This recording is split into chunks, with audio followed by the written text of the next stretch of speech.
That brings us to chapter 40, Navigating the Lightning Straits. Volke happens to now be the popular kid in school because everyone knows who he is, but he doesn't want to be the popular kid anymore. And over on the Sun Chaser, not that he was trying to be the popular kid, he was treated like he was a plague-ridden person. So it's interesting to see how when he wants to be popular, he's not, but when he doesn't want to, he is. Yes, Volke's got that swag. He's always popular. He always gets there. He won the Sun Chaser over at the end, and just apparently takes saving some people or killing some people, depending on who you're trying to impress.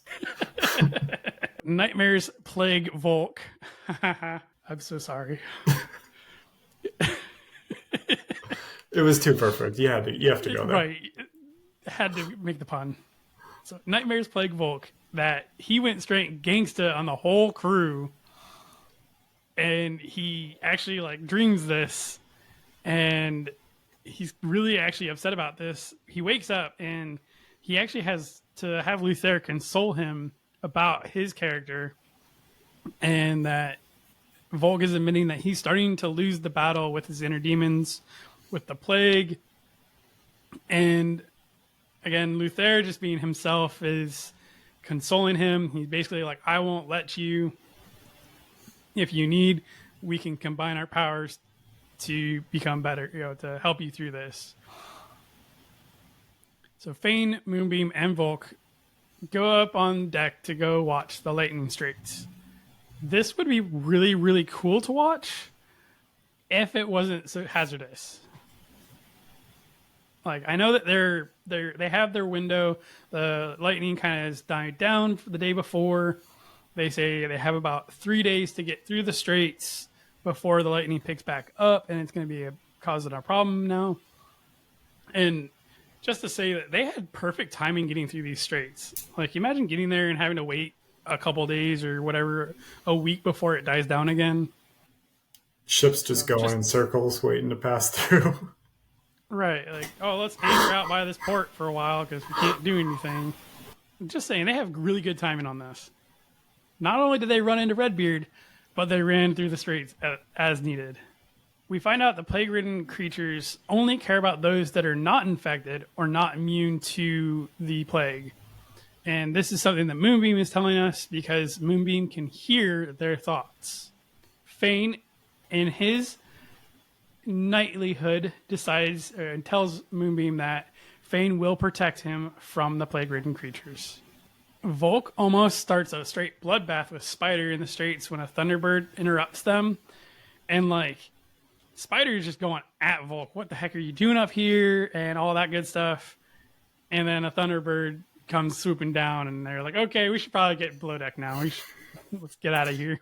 There's more important things. I do like that Volke made a comment about living vicariously through Zelfree's memories of touching one of the surge stones that are on the wall, the cliffs there, and not wanting to touch one so he doesn't get zapped. He learned. Yay, learning has occurred. This is one of those moments that we see that Moonbeam is uncharacteristically emotional, because Moonbeam has to sit there and listen to all of the plague-ridden creatures' thoughts and their want for power and to consume. And he's basically just sitting on his bunk, rocking himself back and forth, trying to keep himself calm throughout this whole period, so that way he doesn't panic. And like I said, we don't see Moonbeam get emotional pretty much for anything. Even when he found out that his dad was doing, the stuff that he was doing in the lab in New Nora, he just kind of gets curt. He doesn't say anything else, other than, hey, you can take whatever you want. It's under my name. We take another dive back into Zelfree's memories, and we get kind of some fast forward points, and then we are sitting in the Marshal of Southern Seas cabin with Calisto. He's just chilling, laid back in the chair like there's no problems in the world. Like he owns the place. And again, Calisto is sounding really jealous that everyone just wants to meet the Faceless. They don't care about Calisto and what he's done. And as they're waiting for the Marshal of the Southern Seas to come in, they start talking about past lovers. They start talking about past lovers. Zelfree makes a comment about the girl that Calisto is dating, and Callisto's like, "Yeah, no, she's in my brig. She was trying to steal coins." It's a tough life. It's a pirate life for you. Can't trust anybody these days. Right. Can't even trust your lovers. Well, Zelfree's like, what are you talking about? You can't do that. You can't just throw her in the brig and leave her there. How long has she been there? He's like, man, a couple months. Zelfree's like, when are you going to let her go? And Callisto's like, well, if that was Redbeard, she'd have had fingers cut off, or maybe you just died. You killed her, probably. So, in all reality, I'm actually doing pretty good in comparison to Redbeard. She's living the high life right now. Can't you tell? Shoot, like, come on. So, Callisto kind of decides to, agrees to let her go when he gets a chance. Zelfree's like, you really shouldn't be using Redbeard as your moral compass to compare yourself to. You should probably do that with, like, I don't know, maybe morally right people. That would be a good way to compare yourself. So that way you can improve yourself. I feel like Callisto's just like, meh, I'm still doing better than Redbeard, so I don't care. He just wants an excuse. Right. We are told as to why Calisto chose his name, and that his name is chosen after a Death Lord, which is very fitting that he chooses his name to be Calisto, and that as a Death Lord, and that his ship is called the Third Abyss, which is exactly the level in the Abyssal Hells that Death Lords reign. So I feel like there's a theme. Connection. So the Marshal of the Southern Seas comes in, and he's got this bandana on. He's got his tricorn hat on. This isn't normal behavior for Arcanists, but we're just kind of like, okay, what the hell? We find out that he is a Typhoon Dragon Arcanist. Everybody's like, okay, well, like, let's get this going. I want to transport Kieran. And the Marshal's like, Kieran, that's easy. Like, no. I got what you want. You don't want coin. You don't want anything else. You want the true power. And this is where the Marshal takes off his hat. He takes off his bandana. And he's got a glowing red Typhoon Dragon Arcanist mark on his forehead. You learn that it is a dread form Typhoon Dragon. This is also where we find out that the Marshal is not transporting Kieran or any other mystical creature parts. He's actually transporting blood as his job, and that if Zelfree still really wants to have a Kieran, that his boy, the Audarch, is the leader of the Kieran village, so he can just, like, throw you a bone. So before Zelfree and Calisto can leave with this blood that they're supposed to be transporting, the Marshal wants to make sure that they're in the cool kids club, and they take their blood first so they can get that power. And Callisto's just like, pop it back. Like, okay. Zelfree being the smarter one of the two, and I hate to say it like that, but unfortunately this is the case. Zelfree uses his sleight of hand, kind of like dumps it down his sleeve so that way he can not drink the blood because don't know what's there about. And he's going to bring back the sample to the Frith Guild so that way they can kind of analyze, try to figure out what's going on with this.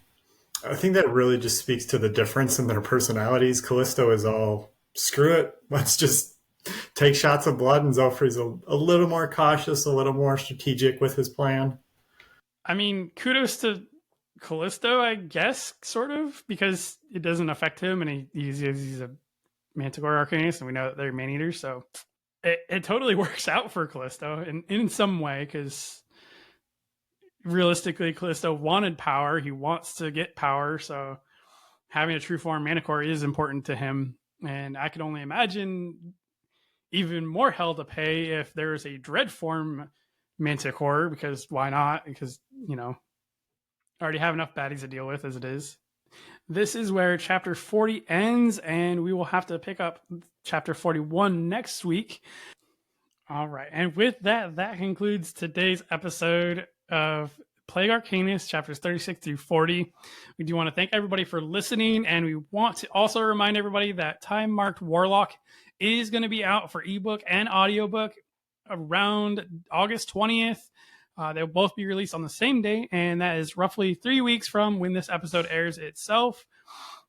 So if you are interested in Shami's other works, that is coming out. I know that there's been a lot of pushback or a lot of hype about this book. It was supposed to come out earlier this year, but hopefully with all of the setbacks that she had, it's going to be that much more amazing when we finally do get it. Eric, Scott, and I want to thank everyone for listening today.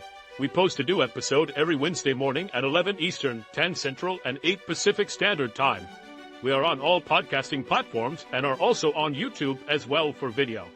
After the additional episode airs, we post chapter-by-chapter videos every day in a smaller, easier-to-digest format.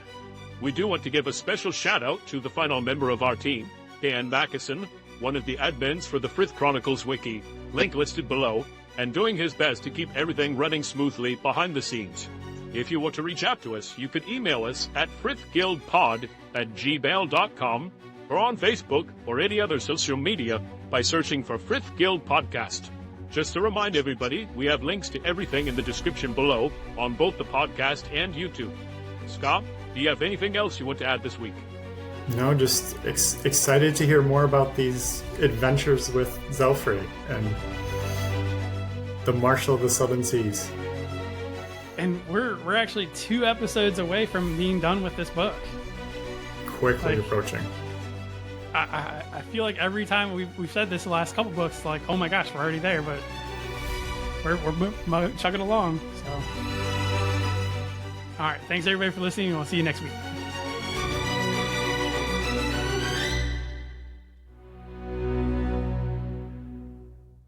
The chapter title is also the name of the ship that Redbeard is captaining.